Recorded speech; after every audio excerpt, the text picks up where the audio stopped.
Bonjour, bienvenue pour ce dernier extra local de la saison. Cette semaine, nous recevons Danielle Simonet, oratrice nationale de la France Insoumise et députée de la 15e circonscription de Paris sous la bannière NUPES. Extra local, c'est maintenant.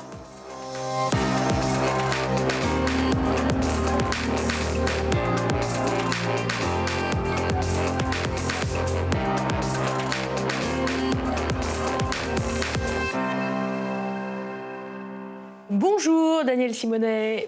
Bonjour.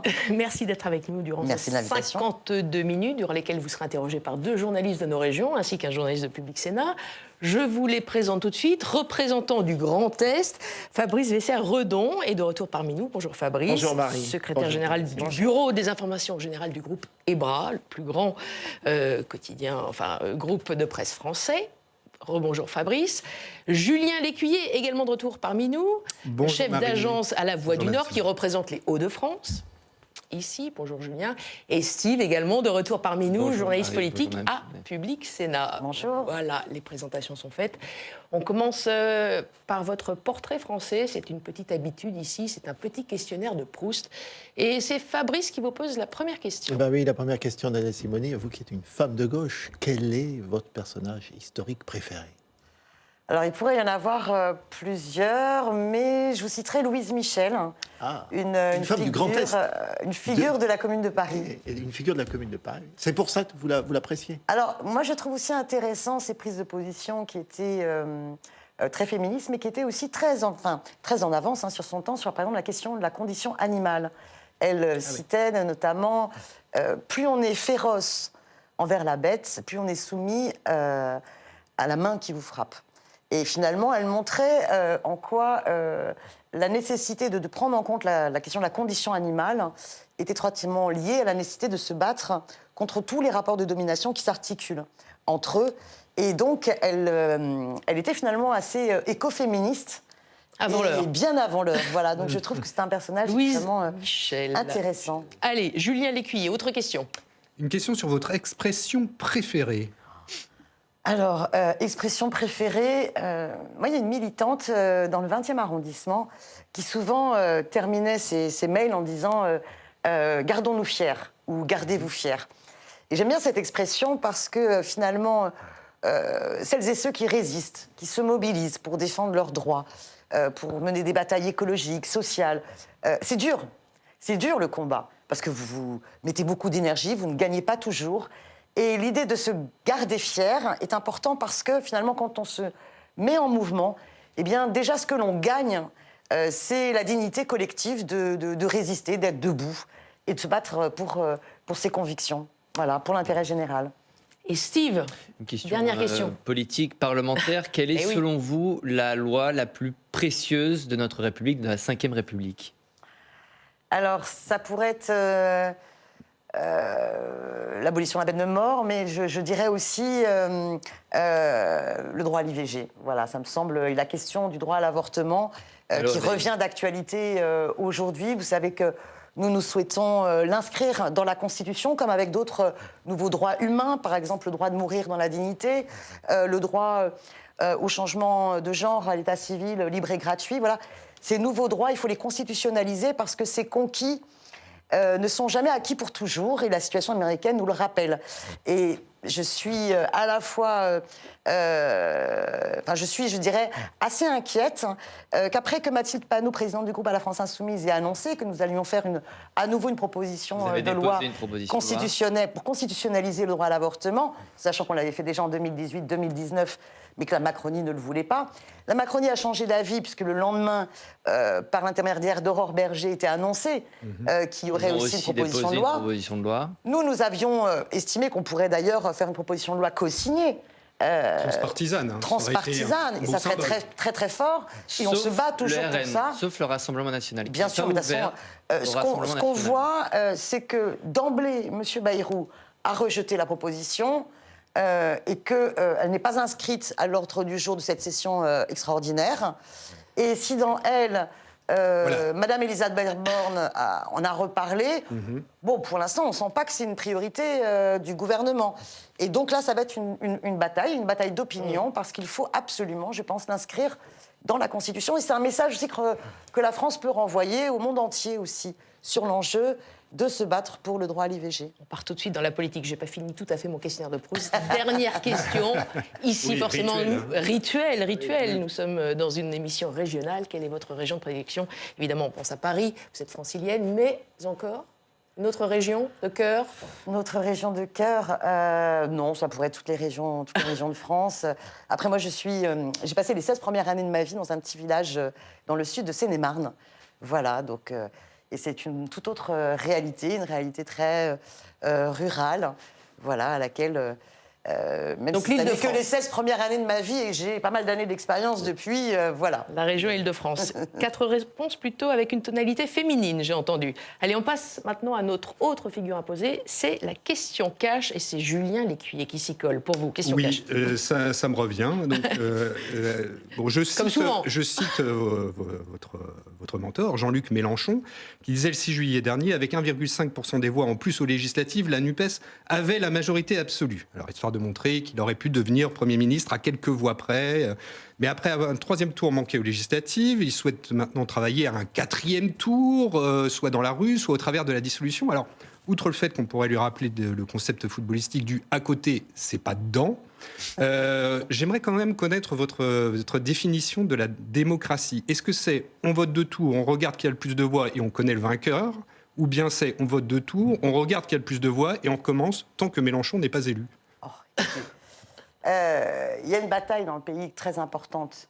Est-ce qu'on garde le système qui aujourd'hui, finalement, nous amène à l'impasse écologique? Regardez, la politique du gouvernement Macron a été condamnée par 2 fois pour inaction climatique, a des conséquences antisociales catastrophiques où vous avez les grandes entreprises du CAC 40 qui se sont enrichies, les milliardaires qui sont enrichis, et une pauvreté qui augmente.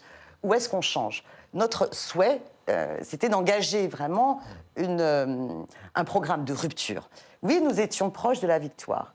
Et si vous regardez, sur 50 circonscriptions où nous étions face au Rassemblement national, le camp finalement d'Emmanuel Macron, qui s'est fait élire d'ailleurs sur la question du barrage républicain contre Marine Le Pen, finalement là a choisi quasiment d'inverser la situation et de faire un espèce de barrage anti-NUP, anti-Nouvelle Union Populaire Écologique et Sociale. Vous avez vu qu'ils n'ont pas été capables, ne serait-ce que d'avoir la consigne, pas une voix pour le Rassemblement national.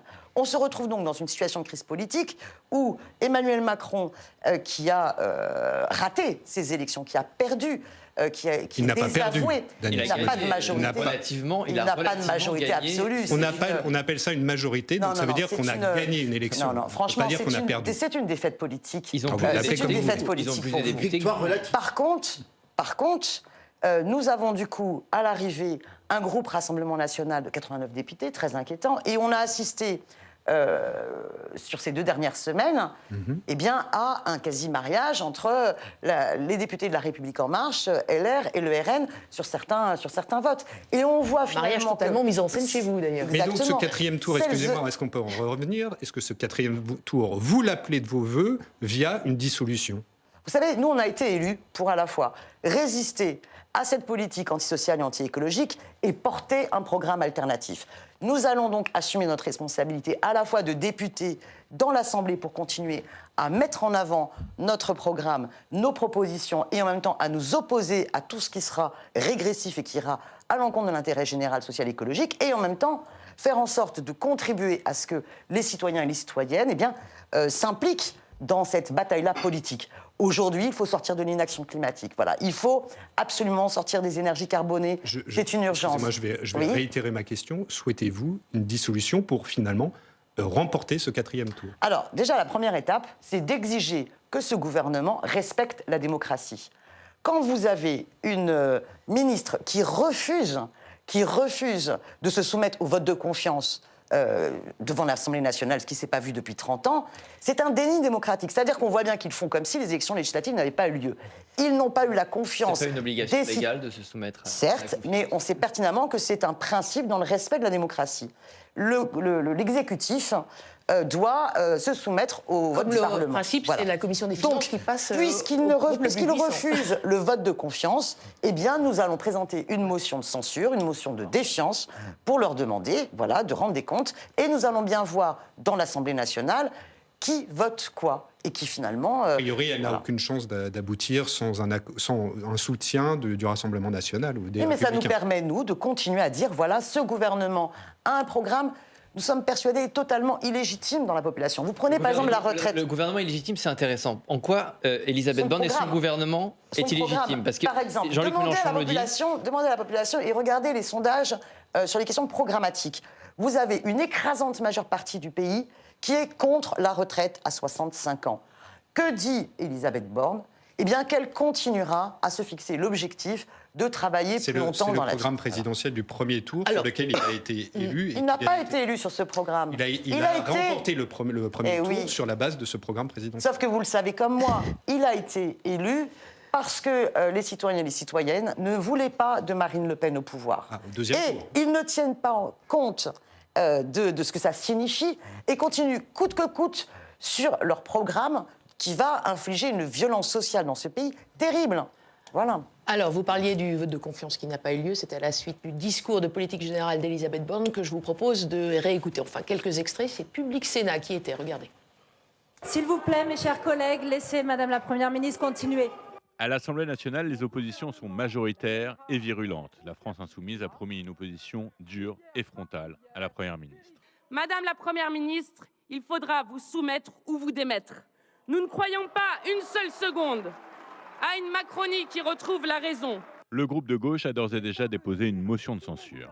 Du côté du Rassemblement national, Marine Le Pen se veut constructive, mais uniquement sur les propositions de son parti. Sur les principes qui sont les nôtres, vous nous trouverez toujours fermes. Selon l'attitude du gouvernement, résolu soit à nous opposer si les mesures vont dans le mauvais sens, soit à trouver des voies de passage dès lors qu'ils en sont pris en compte. Les Républicains de l'Assemblée nationale ont, eux, rappelé leur opposition exigeante à la Première ministre. Propos similaires au Sénat, où le groupe Les Républicains est majoritaire.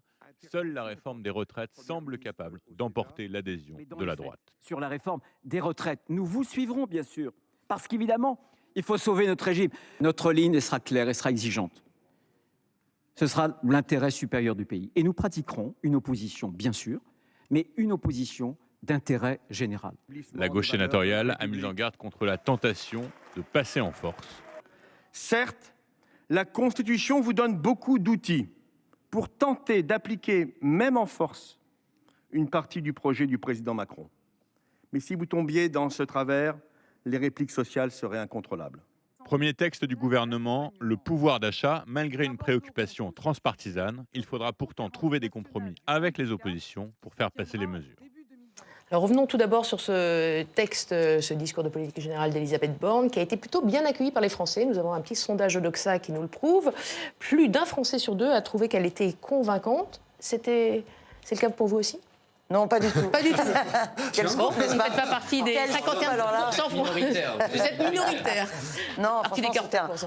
Non, c'était un discours lénifiant où on a l'impression qu'elle a, voilà, elle a coché toutes les cases des mots-clés qu'il faut donner dans un discours. Mais avec... Enfin voilà, on avait vraiment l'impression, en fait, que qu'il n'était pas au pouvoir depuis déjà 5 ans.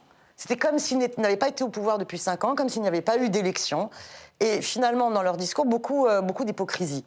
Regardez, vous avez eu... C'est le mot que vous avez scandé d'ailleurs, hein, vous l'avez crié, oui, hypocrite. Hein. Mais franchement, je veux dire, les entendre féliciter et remercier les soignants alors qu'ils ont supprimé 17 500 lits en 5 ans, alors que le Grenelle n'a absolument pas répondu aux besoins de revalorisation salariale des soignants, que les soignants n'en peuvent plus, qu'ils ont des conditions de travail qui se sont tellement détériorées qu'ils quittent un à un l'hôpital public, qu'on est dans une situation là, cet été très problématique dans les urgences, catastrophique. On comptait en reparler après. Faudrait, au contraire, on va en reparler. Ramener les soignants suspendus et enfin redonner des moyens à l'hôpital public. C'est très inquiétant ce qui va se passer cet été. Hein. Et quand vous avez une le nouveau ministre de la Santé, qui était le responsable de la mission Flash, qui nous dit que finalement la solution, c'est quoi? C'est de faire en sorte que les personnes, les patients, passent par une gare de triage via le SAMU avant d'aller à l'hôpital. Mais on va y perdre des vies. C'est une irresponsabilité que de mettre en place de telles propositions. Et son discours, qui vise à dire que c'est à cause... Une gare de triage, c'est le 15. C'est à cause... Oui, mais c'est ça ce qu'ils vont faire. Quand vous appelez le 15, ça veut dire que vous perdez déjà un certain nombre de temps avant de venir, et que vous mettez aussi le 15 en situation de sursaturation. C'est irresponsable. Et en plus, le discours du gouvernement vise à faire croire que c'est à cause des patients, que les urgences sont saturées. Alors qu'on a des urgences qui sont en situation de sous-effectif, mais très problématique. Vous savez, dans le 20e arrondissement, donc ma circonscription, à l'hôpital Tenon, les soignants ont fait grève pour avoir quoi? 2 jours de repos consécutifs. C'est-à-dire que la base en droit du travail. Et pour avoir des brancards qui fonctionnent. Vous vous rendez compte? L'état de délabrement de notre hôpital public en est à un point où les soignants font grève pour avoir le matériel de base. Daniel Simonet, vous avez entendu ce discours. Elisabeth Borne, la même Première ministre qu'on vient de voir là, à l'antenne, met en garde contre l'instabilité et le désordre. Est-ce que vous êtes senti visé par cette remarque? Mais je pense que c'est eux qui créent une instabilité, un désordre et un chaos. Ils ont fait le chaos dans l'hôpital public, ils sont en train d'organiser le chaos dans l'école. La rentrée scolaire est très préoccupante dans toute la France, par à la fois des suppressions de classes, par une incapacité à recruter, parce que justement, eh bien, les salaires des enseignants n'ont pas été revalorisés. D'ailleurs, le dégel du point d'indice qu'ils proposent reste inférieur à l'inflation. Donc on va toujours avoir une perte de pouvoir d'achat pour les fonctionnaires de ce pays. La France est déjà dans le chaos. Ah oui, leur politique crée un chaos pas possible. Et d'ailleurs, regardez, le retard que nous prenons sur la question climatique révèle un chaos terrible qui va se traduire par une aggravation aussi des problématiques climatiques. Madame Simonet, ce désordre que vous jugez dont vous jugez le gouvernement responsable, est-ce que pour vous ça justifie le désordre dont on vous accuse à l'Assemblée nationale? Je reprends juste une phrase de Pape Ndiaye, le ministre de l'Éducation, qui disait « Les insoumis, par certaines de leurs expressions et véhémences, me paraissent en situation limite du point de vue de l'arc démocratique et républicain. » Oui, vous lui répondez quoi? Pape Ndiaye a choisi, et ce gouvernement choisit de plus en plus. Ils ont décidé de diaboliser la nouvelle Union populaire écologique et sociale et de dédiaboliser le Rassemblement national. C'est-à-dire que le camp, en fait, de l'extrême marché, qui veut surtout que le système ne change pas, qu'on continue les mêmes politiques libérales, qu'on préserve les intérêts des milliardaires, qu'on préserve les intérêts des actionnaires du CAC 40, que surtout tout ça, ça ne change pas. Et donc ils sont prêts à faire alliance avec l'extrême droite et pour ce faire, diabolisent la nouvelle Union populaire écologique et sociale que nous sommes. Et vous avez un style particulier quand même. C'est très inquiétant. C'est plutôt vous qui êtes visé, la France insoumise, plus que la NUPES, en fait. Oui, vous avez été déçu par les propos du ministre de l'Éducation nationale, qui avait plutôt vos faveurs d'ailleurs à sa nomination. C'était le seul qui trouvait à peu près grâce à vos yeux à son arrivée au gouvernement. Il faut donner la chance à son produit, c'est ça. Oui, c'est ça. Je veux dire, nous, on ne va pas... on attend d'entendre et de voir. Bon, après, on n'était pas dupes. Je veux dire... quand on accepte un portefeuille de ministre, on accepte une ligne politique. Et on avait du mal à croire que ça allait changer du tout au tout par rapport à Jean-Michel Blanquer. Même si on était quand même assez satisfait que Jean-Michel Blanquer soit remercié vu les dégâts catastrophiques qu'il a pu provoquer sur l'école de la République. Donc vous jugerez sur place. Mais sauf que là, ces déclarations, oui, elles sont extrêmement graves. Vous savez, à une autre époque, certains disaient mieux vaut Hitler que le Front populaire. Voilà. et cette situation aujourd'hui, le rapport de la Macronie vis-à-vis de l'extrême droite et sa volonté de nous diaboliser fait qu'on est dans une période équivalente, voilà, en sens politique, en sens de crise politique. Alors c'est vrai que très inquiétant parce que vous avez la dérive ultralibérale et autoritaire du pouvoir, est compatible avec une institutionnalisation de l'extrême droite. Jusqu'où ça va aller? Alors, on a quand même le sentiment d'une notabilisation du Rassemblement national. Vous avez un style particulier, disruptif, véhément. Et puis, il y a quelques petits tracas aussi au sein de la NUPES. C'est notre question éthique, et c'est Steve Jourdain. Oui, le député Éric Coquerel, que vous connaissez bien, est visé par une plainte pour harcèlement sexuel, plainte qui a été déposée par une ex-militante de gauche. Est-ce qu'il ne faut pas, comme dans certaines entreprises, dire principe de précaution, on écarte M. Coquerel de la présidence de la Commission des finances? Ça dépend quand même de la gravité des faits. Il y a toujours un continuum. Là, on est sur des comportements inappropriés, d'accord, sur lesquels d'ailleurs Madame Tissier, la veille de son dépôt de plainte, disait à Mediapart que c'était insuffisamment grave pour saisir le pôle de lutte contre les violences sexistes et sexuelles. Elle a changé d'avis depuis. La veille que vous avez créé. Exactement, la veille pour le lendemain. Est-ce qu'il faut la croire? Il faut l'auditionner et bien sûr, il faut croire Non, les mais parce victimes. que c'est le principe de base. Le principe de base, c'est de croire... Donc vous la croyez? Exactement, de croire la parole des victimes et d'accompagner cela. Donc vous la croyez? Ensuite vous avez un continuum dans les violences. Et attention, c'est une cause suffisamment juste et suffisamment essentielle pour qu'on ne mélange pas tout. C'est-à-dire que dans le continuum, quand vous avez des comportements inappropriés qui se révèlent dans un Vous parlez de comportement inapproprié, c'est une plainte pour harcèlement sexuel. Donc nous allons, la commission dont je ne suis plus membre doit l'entendre ou l'a déjà entendu ou va l'entendre, ça je n'en sais rien, c'est à elle d'organiser son rythme. Ce qui est important de comprendre, c'est que vous avez donc un continuum. On ne met pas dans la même case, ce qui relève de comportements inappropriés et qui, dans un parti, dans un mouvement, doit être traité avec sérieux, doit donner lieu à un travail de prévention, à un travail de formation essentiel. Selon les actes avec, bien sûr, vous ne faites pas la même chose quand il s'agit d'un délit, par exemple agression sexuelle, ou quand il s'agit d'un crime. En tant que journaliste, j'aimerais connaître les règles à l'intérieur de la France insoumise. En tant que journaliste, vous devriez d'abord comprendre qu'on doit comprendre la graduation dans les problématiques de violences sexistes et sexuelles. Et sinon, les règles, c'est très simple. Vous avez un pôle contre les violences sexistes et sexuelles qui est là, constitué que de femmes, pour nous c'est important.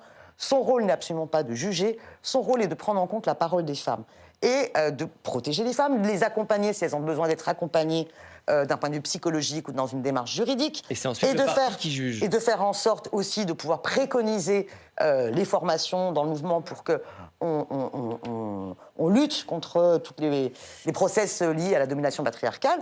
Et ensuite, on a une autre instance, respect des principes de la France insoumise, qui, elle, permet d'organiser ce contradictoire. Est-ce qu'à posteriori, un petit peu d'ailleurs comme Jean-Luc Mélenchon, vous diriez que le traitement de la situation de Taha Bouafs n'a pas été bien géré? Ah non, moi je suis quand même très très fière, parce qu'en un temps record, en 3 jours, alors que nous n'étions avant cela absolument pas au courant et que nous soutenions Taha Bouaf, qui était victime d'attaques racistes inacceptables, eh bien malgré tout, en 3 jours, les femmes ont été en capacité d'écouter celles qui nous avaient saisies, de pouvoir les auditionner et de prendre la décision de retirer l'investiture.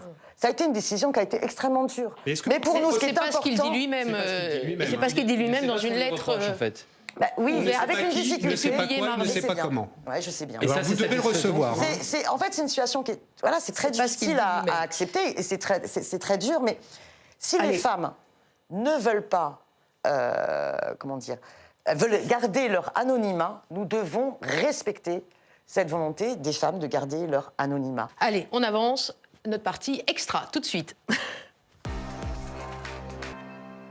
On va reparler de la santé, vous parlez des hôpitaux, des urgences. Eh bien, on parle aussi du Covid, on est en plein dans la 7e vague et on reparle du port du masque, regardez.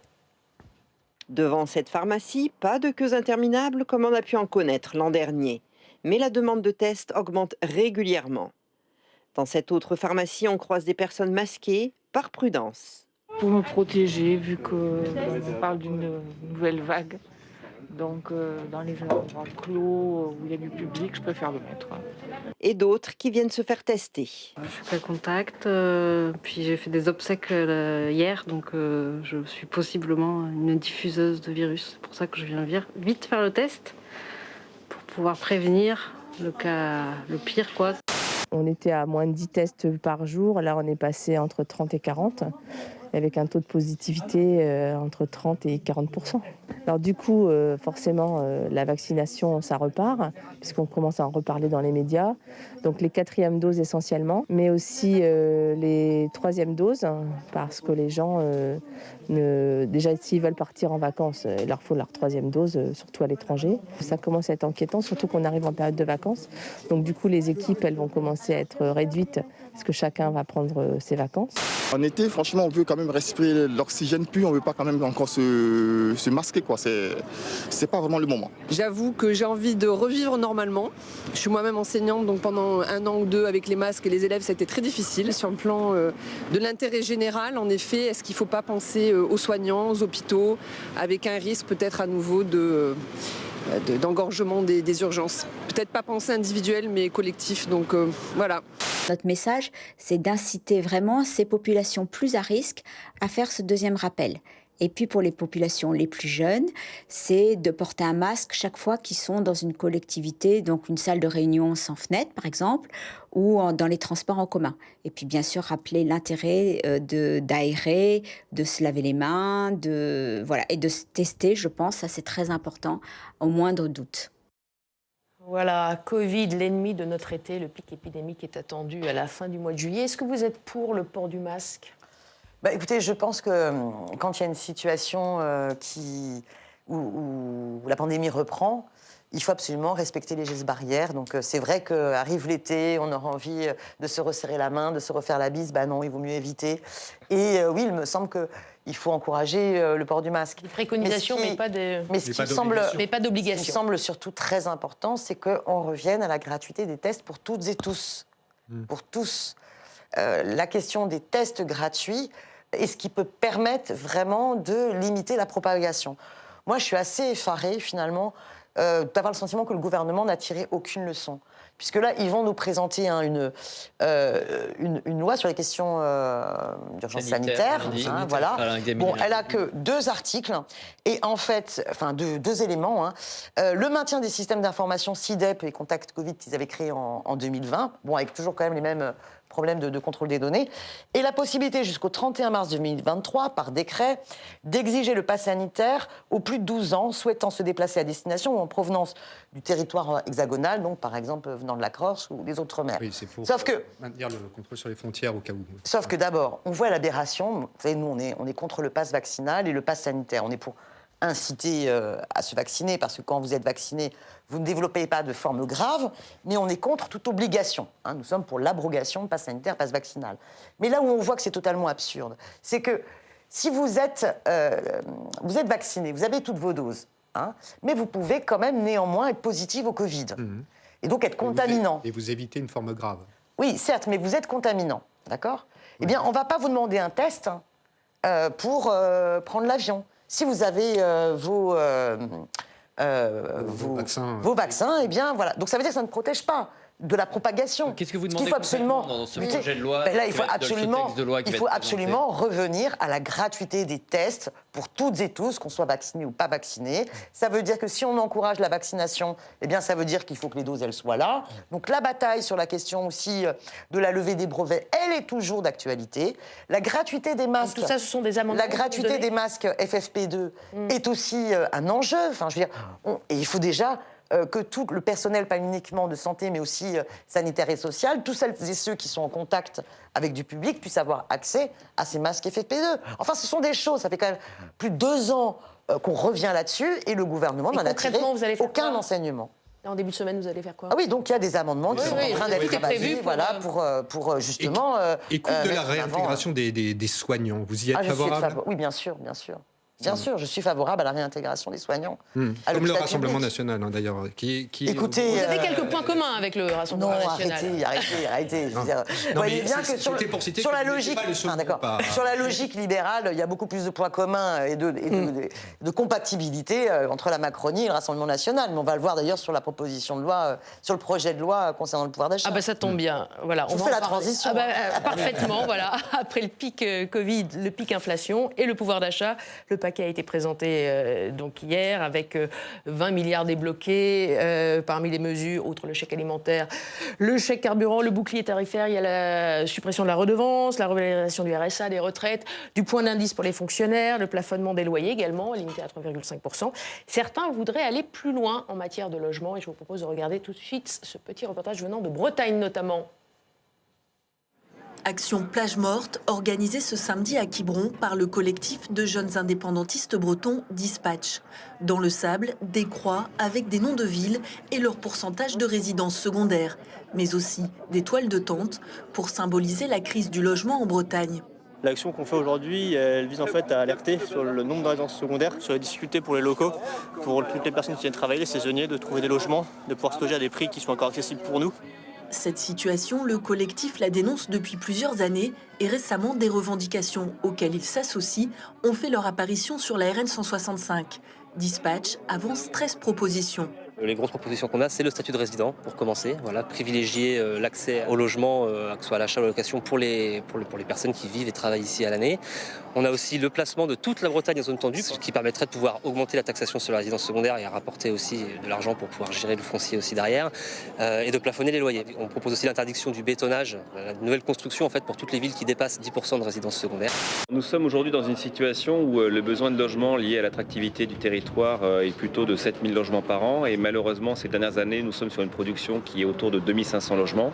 Donc on est sur un constat de manque de production pour loger toutes les personnes qui arrivent sur le territoire, mais également les personnes qui sont présentes sur place, et en particulier certaines populations qui sont mal logées, dont les étudiants. Une façon d'expliquer ce phénomène-là, c'est en partie le non-respect des règles du PLU, donc les règles d'urbanisme, qui font que malheureusement, là où on pourrait faire du logement à 100%, on n'en fait que 70%. Alors on en appelle aujourd'hui à l'ensemble des décideurs politiques au niveau donc, de chacune des mairies, mais également au niveau métropolitain, pour qu'on puisse travailler ensemble sur les nouvelles règles à venir du PLU. Spécifiquement sur les propositions logement du gouvernement, le bouclier loyer, ça ne va pas assez loin pour vous ? Bah écoutez, quand on voit toutes les mesures que vous avez égrenées au début, on pourrait se dire « Ah, c'est la fête, le pouvoir d'achat, ce sont des bonnes nouvelles pour l'été ». Mais en fait, c'est l'inverse. Je vais vous expliquer pourquoi. Prenez sur la question du logement. Ils ont annoncé une hausse des loyers qui serait contenue à 3,5%. Et puis des petits coups de pouce sur les APL. Or, à l'arrivée, eh bien, la hausse des loyers de 3,5%, eh bien, ça va être entre 300 euros par an d'augmentation de loyer, jusqu'à 700 euros, par exemple, pour la région parisienne et notamment Paris. Mais c'est absolument. Ça ne va pas suivi l'inflation, ça ne va pas être compensé par les aides. Donc, le pouvoir d'achat va diminuer. Pareil sur la question du point d'indice des fonctionnaires. Son augmentation est inférieure à l'augmentation de l'inflation. Pareil sur la revalorisation des retraites et des différentes allocations. C'est inférieur à la question de l'inflation. Donc au final, ces mesures-là, non seulement ne vont pas empêcher le pouvoir d'achat de se dégrader, mais surtout, elles ne s'attaquent pas à la logique du problème. Vous prenez la question du logement. Aujourd'hui, quel est le problème ? C'est que le droit au logement n'est pas considéré comme supérieur au droit de spéculer sur le logement. Donc, vous avez à la fois des situations où, finalement, la recherche de profit maximum par le biais des résidences secondaires prend le pas sur le droit au logement de celles et ceux qui travaillent et vivent sur un territoire. Vous prenez le blocage des prix des loyers, par exemple ? Alors oui, sur les zones denses, nous sommes pour l'encadrement à la baisse des loyers, pour que le droit au logement prime sur le droit de spéculer sur le logement. Voilà. Sans spéculer, il y a quand même une question qui se pose auprès des propriétaires de logements qui ne sont pas tous des grands spéculateurs et qui voient pourtant aussi leurs frais augmenter. Alors vous savez, vous avez 3,5% des propriétaires qui possèdent 50% des logements qui sont loués. Donc le mythe qu'il y aurait quand même beaucoup de petits propriétaires est assez faux. Vous avez d'abord, surtout, des gros propriétaires qui ont énormément de logements en location et qui vivent de la rente. Voilà. Et vous avez par ailleurs, depuis des années, ça avait même commencé avant Emmanuel Macron, la suppression des aides à la pierre aux collectivités qui subissent en plus l'asphyxie de la baisse des dotations de l'État, alors que les collectivités sont celles qui peuvent investir dans le logement social, dans le logement public. Donc on leur coupe les moyens. Par ailleurs, la politique de Macron sur les APL a non seulement pris dans les poches des gens les plus populaires, mais a aussi totalement fragilisé la situation économique des bailleurs sociaux, qui ont par ailleurs des logements en situation de vétusté, qu'ils doivent réhabiliter, avec en plus l'enjeu de la lutte contre les passoires thermiques. De tous ces éléments-là, le gouvernement ne donne pas l'ombre d'un début de volonté d'améliorer la situation. Donc on va batailler, nous, sur nos propositions, bien sûr. Alors, Fabrice. C'est la fin du quoi qu'il en coûte, on le voit dans ce dispositif. Quand même. Et en même temps, 20 milliards supplémentaires débloqués qui viennent s'ajouter à la dette. Qu'est-ce qu'on fait de la dette de ce pays? Mais vous savez déjà qu'on comprenne qu'est-ce qui a produit cette dette. Quand vous avez un gouvernement qui, en première mesure, a supprimé l'impôt sur les grandes fortunes, a mis en place la flat tax, a de fait vidé les caisses de l'État, appauvri l'État par des cadeaux aux plus riches. Vous prenez par exemple l'enrichissement des grandes entreprises du CAC 40, eh bien ça correspond à des aides sans aucune contrepartie qui leur ont été accordées. Donc déjà, il faut arrêter d'appauvrir l'État et faire en sorte qu'il y ait une réforme fiscale d'envergure qui permette véritablement de pouvoir à la fois, et c'est ce que nous avons proposé, en instaurant 14 tranches d'impôt sur le revenu, vous avez la possibilité que toutes celles et ceux qui touchent 4 000 € par mois, moins de 4 000 € par mois, voient leurs impôts baisser. Et par contre, faire rentrer beaucoup plus d'argent par l'augmentation des impôts des plus riches, des ultra-riches. Et aussi la taxation des super-profits. Exactement. Comment ? Oui, la taxation des super-profits. Voilà, taxer les profiteurs de la crise. Je veux dire, c'est quand même dingue. On fait un petit chèque énergie d'un côté et on laisse Total se gaver de l'autre. Donc finalement, on est en train de subventionner Total qui va se gaver encore plus. La question derrière, en fait, vos réflexions, c'est quand même de savoir si vous serez, dans quelle démarche serez-vous pour ce paquet pouvoir d'achat? Est-ce que ce sera un rejet global ou est-ce que vous pensez qu'il y a peut-être un article de cette loi qui en on verra article par article. Bien sûr, non, mais on va voir vous n'allez pas tout bloquer. On va voir article par article, mais ceux qui bloquent la redistribution des richesses, c'est Emmanuel Macron et Madame Borne et leur gouvernement. À des compromis. Nous sommes prêts à défendre. Nous sommes élus pour défendre notre programme, d'accord? Donc nous sommes élus pour faire en sorte que les mesures politiques aillent dans le sens de la redistribution des richesses. Donc je vais vous dire très clairement, voilà, s'il n'y a pas s'il n'y a pas, par exemple, le blocage des prix des produits de première nécessité, eh bien, si un article s'oppose à cela, on votera contre. Allez, on va passer à notre rubrique intra, mais juste avant, je vous propose 4 de notre presse quotidienne régionale. La Nouvelle République avec la joie des nouveaux bacheliers, La Voix du Nord, un beau tour, et puis s'en va sur le Tour de France, le Télégramme pouvoir d'achat, encore une fois, et les Girondins de Bordeaux, l'onde de choc pour Sud-Ouest. Est-ce qu'il y a une qui vous interpelle, Madame Simonet? Bravo les bacheliers. Ah, les bacheliers plutôt. Bravo les bacheliers. Pourtant, les résultats sont en baisse par rapport à l'an dernier. Moi, je dis bravo les bacheliers. Il y a moins de réussite au bac, c'est encore très fort. C'est pas surprise, je reviens toujours tout de suite sur la politique. Bravo pour le bac. Bravo au bac, aux bacheliers. Mais il faut abroger Parcoursup. Voilà, c'est pas possible. Allez. Non, mais c'est une catastrophe. On a plein de jeunes qui vont passer l'été dans l'angoisse de ne pas savoir s'ils vont pouvoir s'inscrire dans la filière de leur choix. Or, c'est un projet d'avenir pour un pays que de permettre à tous les jeunes de suivre la formation qu'ils souhaitent et au plus haut niveau. Donc, il faut abroger Parcoursup. On a entendu. Allez, intra. Et dans cette partie, on vous propose des dossiers portés par chacun de nos journalistes. Et comme c'est la dernière émission avant les vacances, avant l'été, petit tour d'horizon des vacances en région, vacances ou pas. Regardez. Inflation oblige. Aujourd'hui, de plus en plus de vacanciers chassent les destinations à petit budget. Alors, on va préparer ça. Face au prix du carburant, ce couple venu de l'Aisne a préféré le paysage de la baie de Somme aux plages du sud de la France. Ici, le budget est de 320 € pour un mobil-home pour 4 personnes. Par rapport à nos anciennes vacances d'il y a quelques années, le budget est très très important. Après, bon, on peut gérer l'alimentation tout en se faisant quand même un petit restaurant. Bon, là, on a pris une semaine, on s'est fait un petit restaurant hier. Moins onéreuse qu'une croisière ou un séjour à l'hôtel, cette année, la formule camping fait un tabac. Bonjour mesdames, est-ce que vous connaissez le dispositif des bracelets CRS Groupama? Non, pas du tout. Alors, c'est un bracelet sur lequel on va inscrire le numéro du poste et un de vos 2 numéros, et au cas où si votre enfant venait à se perdre sur la plage et qu'il est retrouvé soit par nos équipes, soit par un vacancier, il nous contacte ou il vous contacte directement, et comme ça, ça vous permet de retrouver votre enfant le plus rapidement possible. D'accord. C'est vrai que c'est plus prudent pour nos enfants, comme ça on est plus sûr si jamais ils s'aventurent sur la plage pour les retrouver. Cela fait maintenant 9 ans que les bracelets de plage existent et de plus en plus de parents sont aujourd'hui demandeurs et apprécient l'initiative. Pour la 3e année, pas de baignade aux Bretonnières. Ces élèves de 6e terminent leur année scolaire au bord de l'eau, sans plongeon cette fois-ci. Tous les ans, la dernière semaine, on se pointe avec tous les 6e, 3 classes. C'était bien, c'est vrai que c'est dommage que ce soit plus là. Mais... Décision de la ville de Joué-les-Tours, le lac a déjà un taux de cyanobactéries trop important. Les habitants devront faire sans leur piscine naturelle. L'été, je m'en vais pas forcément en vacances loin et du coup c'était pratique quand on a des enfants ou même quand on n'en a pas de venir tremper les pieds dans l'eau au moins. La piscine naturelle de Joué-les-Tours est pour l'instant la seule concernée par cette interdiction dans le département.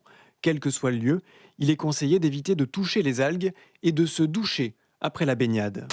À quasiment un mois de son lancement, le Festival interceltique de Lorient peine encore à boucler son équipe de bénévoles. Tous les ans, c'est en grande partie grâce à eux que les festivals peuvent se tenir dans de bonnes conditions. Le fil ne déroge pas à la règle. On recherche encore pas mal de monde sur différents services.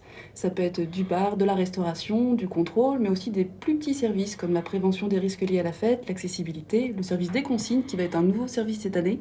On va proposer un nouveau service pour nos festivaliers de rendre plus facilement leur gobelet de déconsigne. Bon, et vous, un été studieux ou un été un petit peu... écoutez, de vacances, les festivals, là, vous y allez? Je crois que jusqu'à la première semaine d'août, pas trop le temps, hein. les vacances pour nous, voilà. C'est un honneur d'être député de la nation. Vous serez ailleurs. Allez, voilà. Julien Lécuyer, Hauts-de-France, commence par la première question. Oui, eh bien, Intra. alors la question intra, je me permettais de revenir sur le Tour de France, puisque nous avions une qui était consacrée à ça. Alors je ne sais pas si vous vous souvenez quand même des déclarations du maire élevé de Lyon, Grégory Doucet, qui à un moment donné avait critiqué le côté pas très écolo du Tour de France. Il critiquait aussi le fait que les femmes n'étaient pas logées à la même enseigne que les hommes dans les rétributions, dans les prix concernant le Tour. Est-ce que vous diriez qu'aujourd'hui, le Tour de France a encore des efforts à faire pour être écoféministe ? Certainement. Je pense que tous les sports ont encore des efforts à faire pour que dans les médias, on présente autant sur chaque pratique sportive les équipes de femmes comme d'hommes, ce qui n'est pas le cas, voilà. Qu'on arrive à faire en sorte que le sport ne dépende pas totalement de fête de sponsors. Voilà, vous savez que c'est la grande critique que j'ai sur les Jeux Olympiques, où on est plus sur une fête des sponsors que d'une fête du sport. Et que tout cela a des conséquences d'un point de vue écologique. Et contre les JO d'ailleurs. Exactement, je suis toujours contre les JO. Ça a des conséquences d'un point de vue écologique et d'un point de vue d'égalité femmes-hommes. Donc moi, j'admire les footballeuses américaines qui sont battues et qui ont obtenu l'égalité salariale. Voilà. Et je pense qu'on a du boulot en France parce qu'on n'est pas du tout dans cette situation-là. Donc la caravane du Tour, il faut la supprimer ? Non, mais je ne suis pas dit ça, non. Non, c'est une question, c'est vraiment une question. Mais je pense qu'il y a une vraie bataille. Il ne faut pas, mépriser ces préoccupations-là. Comment est-ce qu'on est capable de faire des manifestations sportives qui puissent être à la fois écolo et vraiment égalité femmes-hommes? Je veux dire, on y gagne tous. Alors ça tombe bien. Donc, il faut y bosser. Ça tombe bien que vous parliez du sort des femmes. On a un petit sujet, un petit reportage qui vient de Bretagne sur le congé menstruel. Tiens, allez, on regarde ça. Depuis le 14 juin, les salariés EES de Radio Kerdé peuvent bénéficier d'une journée de congé menstruel mensuel, sans certificat médical, juste en prévenant le matin. Nous, ça nous arrive de passer des journées en reportage, donc sur la route et avec peu d'accès à des toilettes. Ça, déjà, c'est un premier frein. Une décision prise, elle, sans aucune douleur ni crispation. Ça a été accueilli de façon complètement naturelle. Et dans le CA, qui est quand même composé à majorité d'hommes, de la même façon. Ce droit n'a pas encore été utilisé, mais déjà, ses effets secondaires se font sentir et contrairement à ceux inscrits sur la notice, il semble bénéfique même avant la prise. D'avoir ce droit-là, en fait, ça permet de dégager l'impression d'avoir fait une faute personnelle. La culpabilité de ne pas être à 100% au travail. Une autre collègue me disait que peut-être que ce ne serait pas un droit qu'elle utiliserait pleinement, mais qu'elle dirait qu'elle resterait au bureau ce jour-là. Au quotidien, pour ceux qui se poseraient des questions d'un point de vue organisation ou efficacité. C'est la solidarité de l'équipe qui se met en place. Prendre en charge les tâches de travail de nos collègues qui sont absents. On peut aussi proposer ce genre d'avancée parce que l'équipe s'est agrandie et qu'on est à 10 salariés. À partir du moment où on est bien au travail et qu'on se sent aussi accueilli dans toute son entièreté, il y a une autre efficacité qui se met en place. Autre nouveauté offerte aux futurs parents de la station, 5 semaines de congé en plus des 28 jours donnés par l'État pour le deuxième parent en cas de naissance ou d'adoption. Des avancées sociales inscrites dans l'ADN de la radio, convaincus que miser sur le confort physique et mental des salariés, ça ne présente que des avantages au niveau du travail d'équipe, de la relation employeur-salarié. Ce sera ponctuel. J'ose imaginer que tout le monde ne va pas adopter ou avoir une naissance tous en même temps. On ne peut pas indéfiniment augmenter les salaires. Les avantages sociaux sont des leviers sur lesquels nous pouvons intervenir. Je pense qu'on attend trop des collectivités, et puis il faut prendre des initiatives. La radio bretonne espère maintenant donner l'envie à d'autres entreprises ou associations de franchir le pas. Alors, est-ce que c'est une initiative que vous plébiscitez, ça, le congé menstruel? Je trouve que c'est vraiment intéressant. Après, il faut voir, est-ce que, du coup, c'est payé? Est-ce que c'est bien payé? Voilà, bon. Vous savez, on avait obtenu grande victoire, l'adoption de notre proposition de loi sur la reconnaissance de l'endométriose.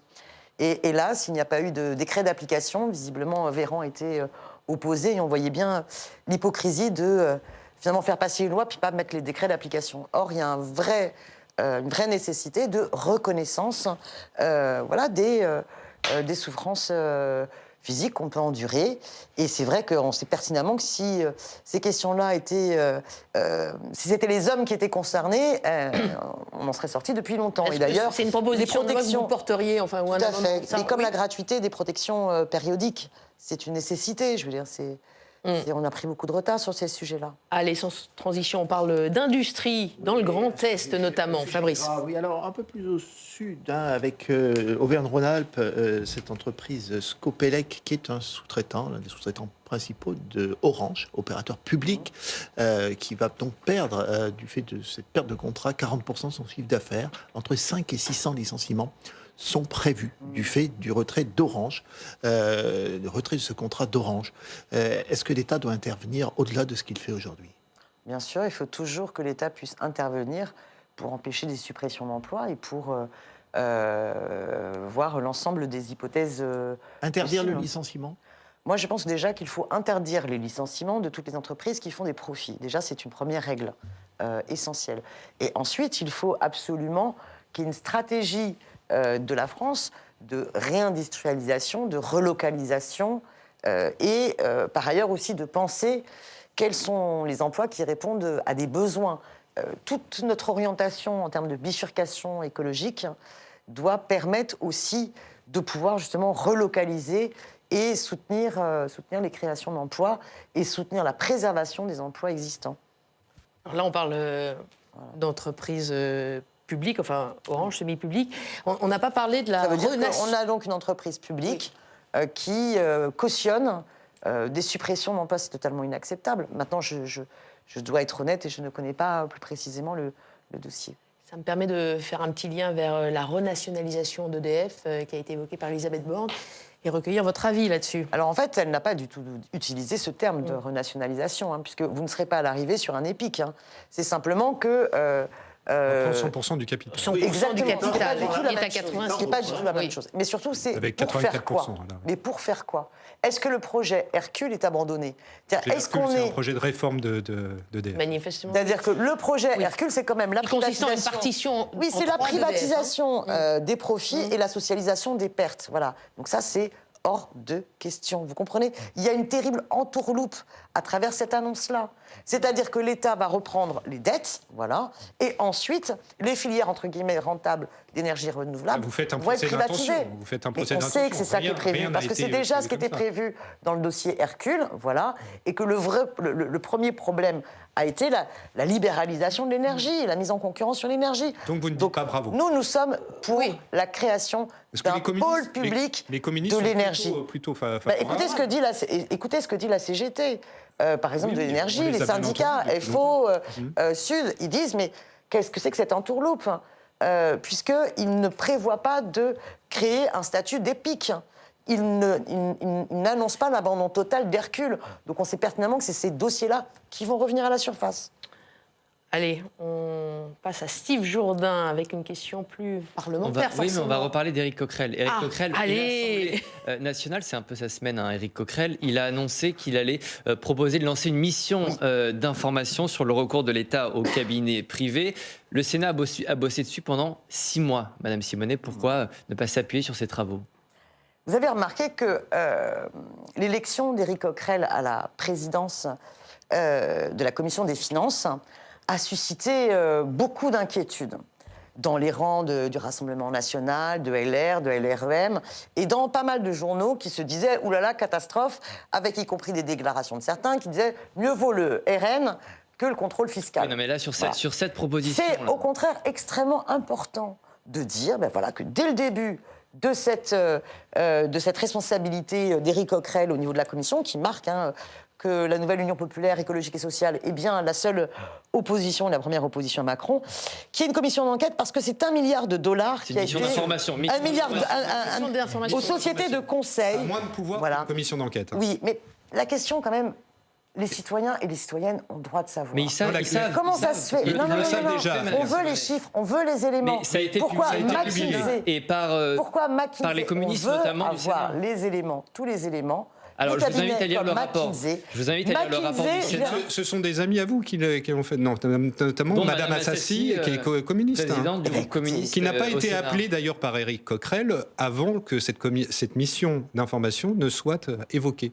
Alors, cette mission, elle aura tout son intérêt pour voir concrètement combien un cabinet comme McKinsey a pu recevoir, quelles sont les non-déclarations fiscale, d'évasion fiscale de ces cabinets de conseil. Parce que quand même, on a un cabinet de conseil avec McKinsey, je rappelle, pour que celles et ceux qui nous regardent se souviennent, c'est notamment eux qui avaient été, pour lesquels le gouvernement avait eu recours, pour les conseiller, par exemple, de faire les poches des 5 € d'APL. Pour une entreprise qui, finalement, par ailleurs, appauvrissait l'État en ne payant pas leurs impôts. Donc c'est un vrai scandale. Est-ce que c'est pas du temps de perdu pour la discussion parlementaire? Une proposition a été déposée, transpartisane, au Sénat. Elle doit être adossée à un État, à des fonctionnaires, et pas adossée à des cabinets privés qui sont là pour... Vous ne répondez pas à notre question. Allez, on essaie une toute dernière question. La Commission des finances continue la bataille contre à la fois l'évasion fiscale et à la fois d'audit sur l'ensemble des... Allez, je vous octroie une toute dernière question. Dernière question. Rapidement, Elisabeth Borne a remis sur la table la réforme des institutions avec une commission transpartisane qui sera lancée à partir du mois de septembre. Vous allez jouer le jeu? Mais nous, on joue toujours le jeu. C'est quoi le jeu? On n'est pas là pour jouer. Sur la question des institutions, nous avons toujours défendu. Oui, mais on participe à tous les travaux qui peuvent être instaurés.